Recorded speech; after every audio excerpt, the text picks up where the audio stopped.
studiyamızın həkim qonağı ağız və üst çənə cərrahı Sənan Xankişiyevdir. Xoş gördük Sənan həkim, necəsiz? Sağ olun, sağ olun. Güvəndiyimiz, etibar etdiyimiz və sevdiyimiz həkimlər sırasındasınız. Təkrar illər sonrasında sizinlə görüşməyimə çox şadam. Minnətdaram gəldiyinizə görə. Bir implantoloq olaraq beynimə həkk eləmişəm sizi. Çünki işinizin mükəmməliyi ortadadır və bunu artıq tamaşaçılar da özləri də görür və hal-hazırda foto şəkilləri də yayınladıram ki, nəticələri görsünlər. İmplantasiya ümumiyyətlə nədir? Hansı şəraitdə aparılır? Buyurun, istəyirsiniz ümumiyyətlə bugünkü gündə müasir yanaşma necədir implantlara sizə eşidək? Diş implantasiyası birincisi diş olmayan sırada, hansı sırada çənədə defektlər varsa, bir diş, iki diş, üç diş ya bir çənə ümumiyyətlə yoxdursa, ya alt üst çənələrdə diş yoxdursa, həmin yerlərdə tətbiq olunur. Çünki pasiyent dişsiz qalmasın deyə, uzun müddət protez istifadəsi olmasın, ya bir dişdən ötürü qonşu iki dişi yondurmasın. Ondan ötürü diş implantasiyası yəni fikirləşilibdir, elmi tərəfi, yəni araşdırmalar aparılıbdır və ondan sonra yəni uzun müddətdir, 40-50 ildir, yəni klinikalarda istifadə olunur. Burada əlbəttə ki, steril şərait olmalıdır. Xüsusi olaraq dişə, stomatologiyaya aid sterilizasiya növləri bir neçə mərhələdən keçib steril şəraitdə olan alətlər istifadəyə verilməlidir və infeksiyanın qabağı alınmalıdır. İkinci növbədə, yəni burada rengen, kompüter, 3D diaqnostikalardır. Çənəyə yəni öyrənmək, baxmaq, yəni xüsusi cərrahi şablonlar, xüsusi cərrahi yanaşmalar. Bir də pasiyentlə müzakirə olunmalıdır diş implantasiyasının növü. Yəni hansı üsul istifadə olunacaq, kəsi ilə, kəsiksiz, lazer cərrahi üsulla, yəni implantasiya dərhal diş qoyulacaq, yəni diş qoyulmayacaq, məsəl üçün müəyyən müddətdən sonra qoyulacaq. Bir də ki, implant növləri müzakirə olunmalıdır pasiyentin özü ilə. Ondan öncəsi də göstərişlər və əks göstərişlər. Xəstənin uyğun olub-olmaması. Bəli, yəni uyğun olmaması bu onkoloji xəstəliklərdir, aktiv xəstəliklərdir, virus infeksiyalardır, vərəmdir, digər xəstəliklərdir, sifilis kimi və hamiləlik, süd vermə periodu, yəni mərhələsi. Həmin ərəfədə əlbəttə ki, implantasiya icra etmək əks göstərişdir. Digər hallarda yəni göstərişlər var, amma yenə də baxmaq lazımdır. Aktiv, yəni irin fazası varsa, əlbəttə ki, müəyyən müddətdən sonra biz implantasiyasını icra edə bilərik. Ya da ki, hansı bir sümük defektləri varsa, ya şua xəstəliyi varsa, məsələn, şua problemi varsa, ya infarkt, insult xəstəlikləri baş verirsə kəskin, 6-8 ay gözləmə məsləhət olur. Ya da ki, onkoloji aktiv xəstəliyi varsa, əməliyyat olunandan sonra, şua veriləndən sonra, kimyoterapiya veriləndən sonra 6-8 ay ən azı keçməlidir. Heç bir preparat, yəni dərman tətbiq olunmamalıdır. Belə hallarda əlbəttə ki, implantasiyanı icra etmək olar. İndividual yanaşma tələb olunur. İmplantasiya dedikdə, ümumiyyətlə qısaca bu implantın nə olduğunu izah eləyək Sənan həkim. Bir daha xatırladaq, çünki insanlar bəzən gecikmiş vaxtlarda gəlir. Siz düzdür, hər bir problemin çarəsini tapacaqsınız, ağız boşluğunu dəyərləndirəcəksiniz. Amma mən çox istəyərdim ki, gecikmiş fazada gəlməyə, gecikmiş mərhələdə. Çünki bunun uzun ömürlülüyünü hər zaman həkimlərdən soruşuruq ki, buna nə qədər ömür biçə bilərik? Bu implantlar neçə il bizimlə bərabər yaşayacaq? Halbuki bizim də resurslarımız ona bir şərait yaratmalıdır. Məsələn, ona görə implantın nə olduğunu, hansı yaş aralığında, ümumiyyətlə hansı vəziyyətdə, nə zaman qoyulması daha labüddür, onu xatırladaq. İmplantasiya özü, yəni dişin kökün əkilməsidir, diş implantasiyası. Sünni kök, titanium, yəni kimyəvi elementdir, yəni cədvəldən götürülən kimyəvi elementdir. Hansı ki, həmin implant strukturlarına daxildir, reaksiya vermir və bədənlə, sümüklə yaxşı bir birləşmə verə bilir. Yəni regenerasiya funksiyası, osteointeqrasiyası funksiyaları, yəni sümüklə yaxşı formada gedir. Ona görə də yəni bədən onu yad kimi tanımır. Bədən onu öz struktur kimi tanıyır və sümüklə birləşmə, osteointeqrasiya 4 ay, yəni 2-3 ay, 4 ay, 6 ay ərzində baxır sümük strukturlarına asılı və köçürtdüyü sümükdən asılı, yəni standart yanaşmadan danışırsa 3 ay, 4 ay ərzində həmin implant sümüklə birləşir. Ona görə o sünni kökdür. O sünni kökün suprastrukturası, yəni yuxarı hissəsi artıq dişdir. Dişi də yəni ikinci mərhələdə pasiyentlə bir yerdə seçmək olar. Yəni həkim pasiyentlə bir yerdə müzakirə edir, deyir ki, diş parçaları, məsəl üçün müvəqqəti abatment var, diş əti sağaldıcı qapaqlar var. Onlar ya birbaşa taxılır, ya ikinci mərhələdə yarılır, ikinci hissədə diş ətin plastikası ilə bir yerdə icra olunur və sonda ölçü götürüləndən sonra dişin növü, implant üzərinə dişin növü, hansı diş növü, məsəl üçün müvəqqəti diş konstruksiyası olur, olmur. Diş növü hansıdır? Məsəl üçün keramik konstruksiyalardır, sirkon dioksid, full sirkoniya konstruksiyalarıdır. Ya yəni kombinə olunmuş gibrid konstruksiyalardır, vida ilə, sementlə, yəni multi-unit abatmenti, standart abatmenti, estetik abatmenti, üst hissələri artıq seçilməlidir, pasiyentlə bir yerdə müzakirə olunmalıdır. Kliniki hallara, yəni dişin hündürlüyü azdır, böyükdür, çoxdur, yəni həmin o кейsa, yəni bu vakaya aid seçim olmalıdır. Yəni standart əlbəttə yanaşmaq olmur orada. Elə olur ki, məsəl üçün, hündürlük azdır, diş yuxarı aşağı diş səviyyəsində hündürlük azdır, onda biz vida ilə konstruksiya seçirik. Hündürlük normaldırsa, yəni diş əti strukturları normaldırsa, orada sement fiksasiya yəni seçimi olar. Ya da xüsusi çənələrdə Olon-4, Olon-6 konstruksiyalarda multi-unit abatmentdan yəni istifadə edib vida konstruksiya ilə konstruksiyanı seçə bilər. Hamısının pasiyentlə bir yerdə müzakirə olunmalıdır. Bu, yəni protezlənmə prosedurları. Əlbəttə ki, cərrahiyyəni sadəcə izah eləmək lazımdır. Bir də implant növünü seçmək. Pasiyent ki, burada bu implant var, bu implant sistemi var, bu implant sistemləri daha əlverişlidir. Bu implant sistemləri, məsəl üçün, bu formada olur, bu implant sistemləri bu sümük strukturuna daha məsləhətdir. Onu həkim cərrah olaraq pasiyentə tövsiyə etməlidir. Pasiyent seçməlidir onu. İnsan orqanizmi onu yad cisim kimi qəbul etməsə də, yəni özünə yaxın bilib, atmır. Yəni, rədd eləmir, belə deyək. Artıq illərdə implantasiya var, implant dişlər, implant köklərdən istifadə olunur və bu artıq öz təsdiqini tapıb. Bu haqda danışmayacağım. Sadəcə bilmək istədiyim nədir, doktor? Madəm bu orqanizmə əgər dediyimiz kimi inteqrasiya olursa, inteqrasiya olmayan halları, elə bir pasiyentləriniz müşahidə olunub mu, varmı? Allergik reaksiya versin, orqanizm onu həqiqətən rədd etsin. Axı biz deyirik, ağız boşluğu fərqlidir, fərdidir insan, onun xəstəliyi də, diş ətindən tut, çənənin sıxlığı, möhkəmliyi və s. alveol yuvalarla gələnlər var. Nə qədər orada dediyiniz kimi qraftlar yerləşdirsəz də zamanla burada bir boşluq yarana bilər. Əlbəttə ki, heç nə əbədi deyil. Unutmaq lazımdır. Mən həmişə pasiyentlərə deyirəm ki, bədəndə ən çox, yəni orqanizmdə ən böyük yük, ən böyük işləmə funksiyası harada müşahidə olunur? Əlbəttə ki, bu ağız boşluğudur. İnsan 10 dəfə də yemək yeyə bilər, 3 dəfə də yemək yeyə bilər, 1 dəfə də yemək yeyə bilər. Yəni, ən böyük yük, ən böyük, əgər biz fiziki yüklənmədən danışırıqsa, yəni, ümumiyyətlə, artıq güc verməkdən, məsəl üçün, artıq stres verməkdən bu ağız boşluğuna aid, yəni mexaniki və fiziki təsirlər ağız boşluğuna, yəni təsirlər olur. Ona görə ağız boşluğunun əlbəttə ki, hansısa bir qapağın, konstruksiyanın sınmaq şansları da ola bilər. İmplant çat olması, ya sınması da ola bilər. İmplantın. Hətta, bəli. Vaxtında müraciət etməyən pasiyent, ildə bir dəfə kontrol etməyəndə, heç olmasa 2 ildən bir kontrol etməyən pasiyent, əgər sıxıntı, problem varsa, hətta biz müşahidə eləmişik, implant sınması da belə. Vidaların sınması, məsəl üçün, konstruksiyanın hansısa bir qeyri-stabil olması. Nə dərəcədə çənəyə güc salıb ki? Bəli, olur. Amma yəni, əlbəttə ki, burada xüsusi kitablar da yazılıb, yəni implantasiya ilə yanaşı ağırlaşmalar da var. Tutmaması birinci növbədə müzakirə oluna bilər. O da tutmaması diş ətin xəstəliyi ilə bağlı ola bilər, mukozit gedir. Sonra əgər vaxtında diş ətin iltihamı vaxtında aradan götürülməsə, periimplantit artıq xəstəlik keçir sümüyə, implantla sümük arasına və orada əlbəttə ki, implant tutmamaq şansları 50-50 olur. Orada da xüsusi yanaşmalar var, təzədən sümük köçürməsi, əlavə antiseptik işlənməsi, küritaj, implant ətrafını təmizləmək.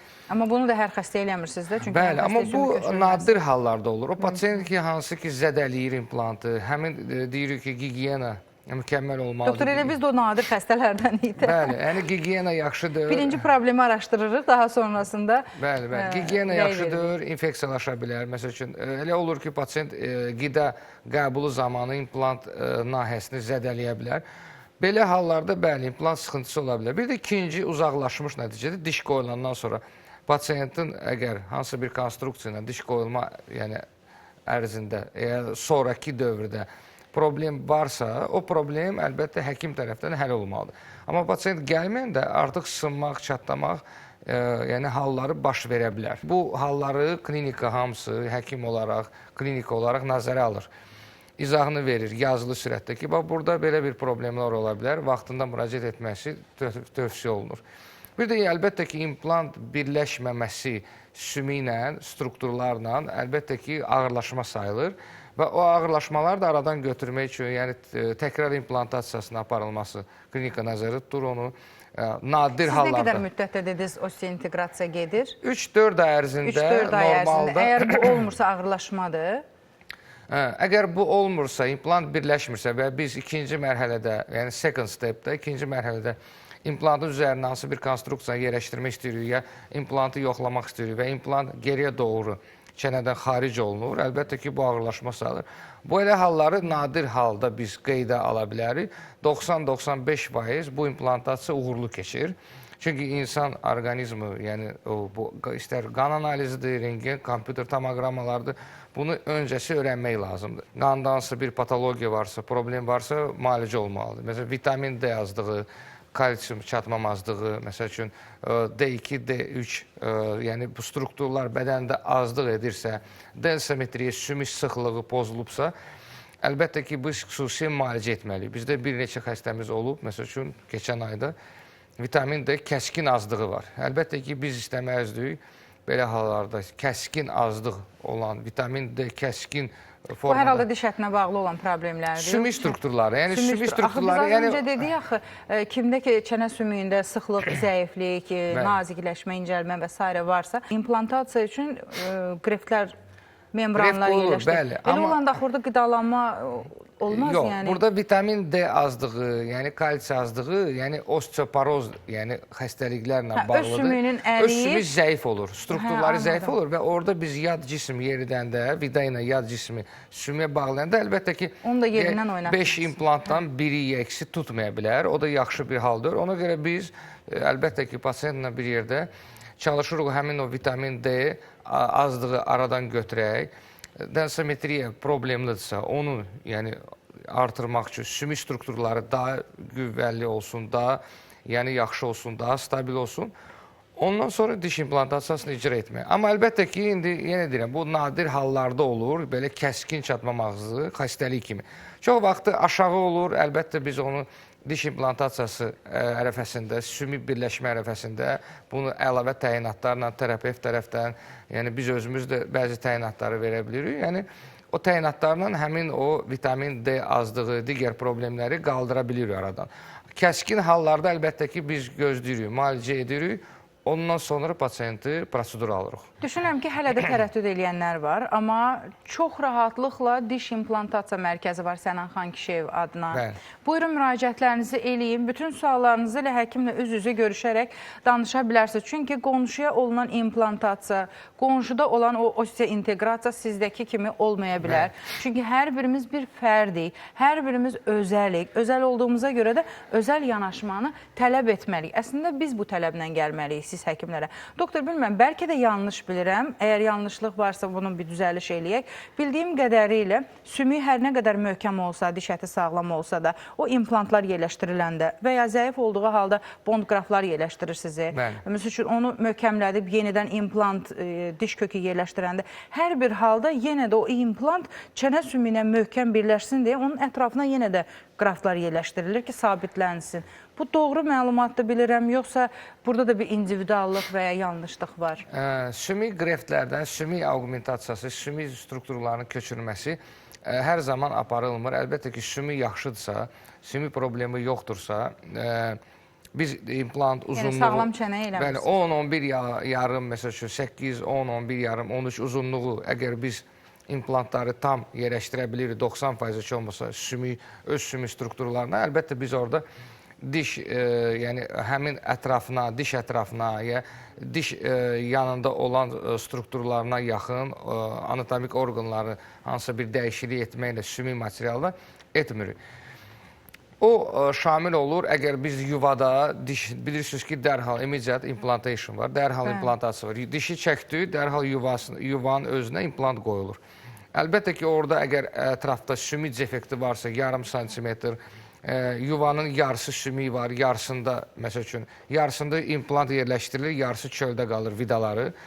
Əlbəttə ki, orada sümük strukturları istifadə eləmək lazımdır. Qanla qarışdırmaq, ya PRF massanı istifadə eləmək, kütləsini istifadə eləmək, plazma rich fibrin deyirlər. Bilirsiniz, kosmetologiyada geniş istifadə olunur. Və belə hallarda əlbəttə ki, yuvada alveoloplastika aparılmalıdır diş implantasiyası ilə bir yerdə.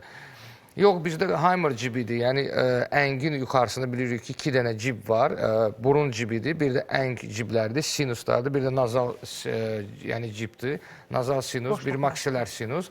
Yəni burada 3 cib var. Əlbəttə bu ciblər düşürsə aşağı, dişsiz çənələrdə bu ciblər düşür aşağı. Həm burun, həm əsas qaymır ciblər düşür aşağı. Struktur dəyişir o zaman. Bəli, yəni o qədər sümük yeyilir ki, bəli, o qədər sümük yeyilir ki, o sümük yeyilməsi hallarda, yəni əng sümük, yəni əngdən gedir söhbət yuxarı çənədə. Arxa çeynəmə dişləri, premalyar, malyar, 4 dənə dişdir. Köpəkdən sonra biz bilirik 4-5 dənə diş var çeynəmə üçün. Köpək, 2 dənə köpək arasında, yəni cəmi kəsici dişlər 6 dənədir. Hansı ki, yalnız kəsir yeməyi, hansı ki, diş, yəni əzir yeməyi və yeməyi parçalayır. O, əlbəttə, premalyar, malyar dişlərdir. Çeynəmə 4 diş.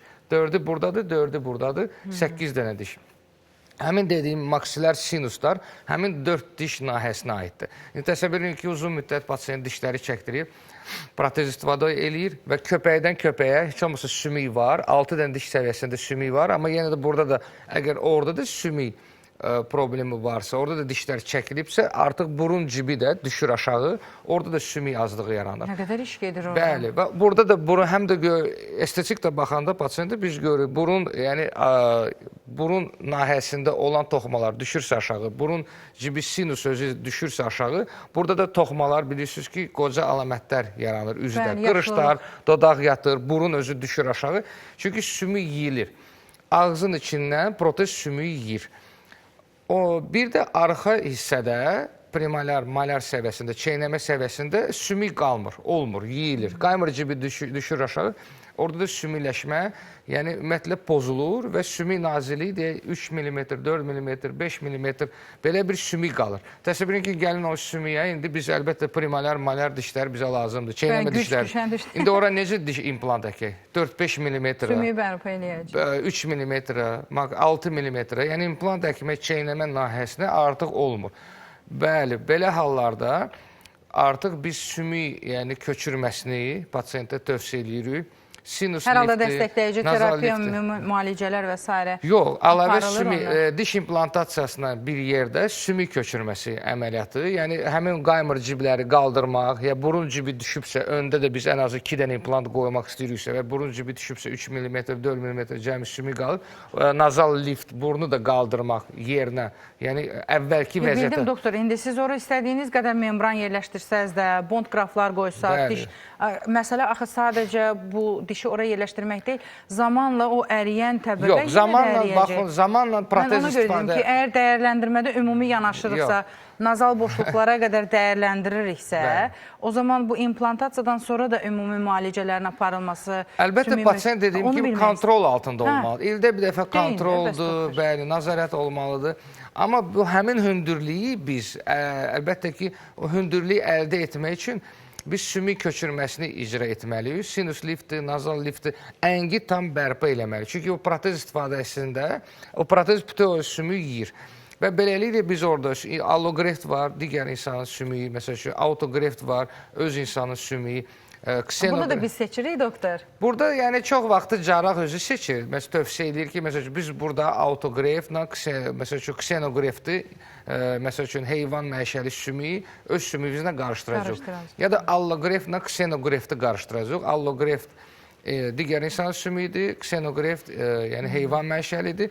Onu qarışdırıb, ya sintetik greft, sintetik, yəni laboratoriyada inkişaf elətdirilmiş sümük parçaları. Möhkəmliyinə görə hansı? Möhkəmliyinə görə, bizə görə biz adətən xoşlayırıq allogreftləri istifadə etməyə. Çünki mən istəyərdim sizi dinləyim. Bəli, biz orada, əgər çox vaxtı pasiyenti bizə buraxır, bizə inanır, biz də bir allogreftlə, məsələn, ksenogreftin miksini istifadə edə bilirik. Tək allogreft istifadə edə bilirik və həmin əng sümüyü biz bir mərhələli diş implantasiyasına bir yerdə, sümük köçürmə ilə bir yerdə o proseduru icra edirik. Nadir hallarda burun dibini də, burun nazal yəni sinusu da qaldırmaq ehtiyac varsa, burun dibində qaldıra bilirik. Yəni o cərrahi üsuldur, xüsusi texnika tətbiq etmək lazım olur burada, xüsusi təcrübə lazımdır. Burada əlbəttə ki, hüngülvari sedasiya altında aparılmalıdır, hüngülvari yuxu altında aparılmalıdır. Çünki həmin əngin yəni tam augmentasiyası, tam formada, əvvəlki formaya qaytarılması, yəni xüsusi plastik üsullarla hüngül yuxu tələb edir. O ki, qaldı aşağı çənədə də biz yenə də sümük qreftləri istifadə edə bilirik, alveol defektində, harada diş çəkirik. Bir də ən çoxu kista boşluqlara, böyük xoş xəstəli şişlər olur, kistaların böyük forması olur, çənəni sümüyü yeyir. Həmin boşluqlara biz implantasiyasını icra etmək istəyiriksə, ya həmən, ya da birinci sümüyü köçürürük, implantasiyasını 4 aydan sonra aparır. Bu problemləri rentgende görə bilirik, yoxsa siz Bəli, daha incələmək üçün MRT-yə gedirsiniz? Öncəsi rentgende baxırıq, 2D eləyirik, 3D eləyirik, yəni ümumiyyətlə birbaşa 3D eləyirik, onun yanı 3D-nin daxilində, yəni 2D adətən yəni şəkillər olur. Qiymətləndiririk, yəni frontal proyeksiyon, aksial proyeksiyon, hər bir proyeksiyanı qiymətləndiririk, izah eləyirik. Artıq pasientlər də maşallah indi maariflənir, oxuyur, YouTube-a baxır, yəni öyrənir öz problemləri, necə digər orqanizmdə digər problemlər varsa araşdırma aparırlar, hansısa bir səhifələrə girirlər. Ona görə pasient də maariflənir və bilir nə eləmək lazımdır təqribi. Biz də deyirik, burada bu işi icra etmək olar. Burada bu, məsələn, 4 ya 6 implantla biz bu dişsiz vəziyyəti bir çənədə yəni həll edəcəyik. Məsələ budur. Bu süni diş kökü olsa da adı süni səslənir, amma əslində itirdiyimiz dişləri əvəz etmək üçün yəni var olan bir vasitədir. İllərdə öz təsdiqini tapmış, amma doğru əllərdə mən buradan bir mesaj da ötürüm ki, bütün stomatoloqlar bu implantasiyanı mükəmməl şəkildə bilmir. Yeni bu işə başlayanlar da var. Məhz ona görə ağız və üst çənə cərrahı, implantasiya, ümumiyyətlə bu implantoloq olaraq formalaşan, mərkəzdə fəaliyyət göstərən, özünə məxsus mərkəzi olan və illərdə bu sahədə təsdiqini tapmış həkimlərə müraciət etsək daha yaxşı olar. Məhz Sənan Xankişiyev ona görə studiyamızdadır ki, insanlara səslənmək istəyirik. İndividual bu süni diş kökləri ağız boşluğuna yerləşdirildiyinə görə bizim sistem xəstəliklərimizdən tut, cins, yaş, ondan sonra aldığımız, içdiyimiz dərmanlar, daha sonrasında gələcəkdə ola biləcək proqnoz da çox vacibdir. Axı biz deyirik bu illərdir təsdiqini. Dişsizlik birinci növbədə mədə bağırsağı ən böyük zərbə. Ən böyük zərbəni mədə bağırsağı vurur. İnşallah niyə verib? Qidanı çeynəmək üçün. Qida pozulur. Amma biz neyirik? Dişsiz qalırıq, dişlə yaşayıq da. Niyə dişsiz yaşayırıq? Niyə protez istifadə edirik? Bizə hətta bizim pasientlər, yəni çoxsu, bəli, gecikir. Biz də həmişə maarifləndirmə ağrıdan qorxurlar, doktor, ağrısız. Bir də bir söz necə, çəkdirə gedir, məsələn, dişləri çəkdirə, sonra protez qoyur. Artıq elə vəziyyət alınır ki, burada yəni çətin bir problem yaranır və çətin problemi pasient sanki biraz qorxur həll eləmək, amma qorxmasın. Yəni çətin problemdə həll etmək olar asanlıqla. Orta problemi də asanlıqla həll etmək olar. Demirəm ki, 1 diş, 2 diş, 3 diş defekti, hansı ki, ümumiyyətlə 10-15 dəqiqə ərzində ümumiyyətlə icra olunur. 1 diş, 2 diş, 3 diş yoxdursa, bu 10-15 dəqiqə vaxt lazımdır pasiyenta ki, bu diş implantları ağız boşluğuna yerləşdirsin. Doktor, xoş oldu. Sağ olun. Kifayət qədər implantasiya haqqında məlumat ötürdük, amma dəfələrlə görüşsək də bundan sonra planlaşdırırıq sizinlə sıx-sıx görüşməyi. İmplantasiya haqqında ötürmək istədiyimiz çox məlumatlar var. Varmı sonda demək istədiyiniz tamaşaçılarımıza? İmplantasiyalara endirimlər varmı? Mərkəzə gəldiyimizdə ilk mübahisəsini edək. Sizin verilişlə də təsdiq demək istəyirik. Yəni, bəli, endirimlər mövcuddur, müraciət eləsinlər. Yəni, verilişin adını çəksinlər və biz də bilək ki, pasient bizi izləyibdir, maariflənibdir. Yəni, orada klinika tərəfdən xüsusi yanaşmalar olacaq, endirimlər olacaq. Təşəkkür edirəm bir daha. Xoş oldu sizinlə görüş. Bir daha xatırladım, ağız və üst çənə cərrahı Sənan Xankişiyev studiyamızın həkim qonağı idi. İmplantoloq həkimlə görüşmək istəyənlər varsa, Sənan Xankişiyev adına diş implantasiya mərkəzinə müraciət edə bilərsiniz. Araş Estetik Mərkəz yenə də fəaliyyətini davam etdirir. Buyurun, qəbula gedin. Ağız boşluğu dəyərləndiriləcək və bizə individual müəyyən bir planlar qurulacaq. Qısa aradan sonra yenidən qarşınızdayıq.